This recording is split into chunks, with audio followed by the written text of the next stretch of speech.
Tok Cha paling mahal Tok Paling Cha mahal pernah berapa? paling mahal lah Tok Cha pernah jual toyol ni. Berapa harga dia? Bukan maknanya mencuri duit barang kemas, dia boleh buat macam-macam kerja lah. Tapi itulah, dia balik pada Tuan Toyo. Masalahnya macam ni, Wan sanggup ke bagi darah Wan? Dah kering apa semua, nak bagi pula darah isteri, Dia hisap tu? anak-anak.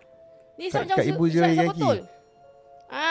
Jadi macam kadang-kadang orang kampung zaman-zaman dulu lah, akan cerita ni sebenarnya ada je dalam masyarakat Melayu. Ya.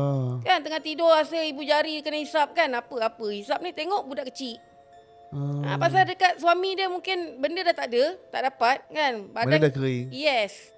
Dia akan pergi pada isteri. Kan isteri dah tak ada apa, semua dah kering, pergi pada anak-anak kita.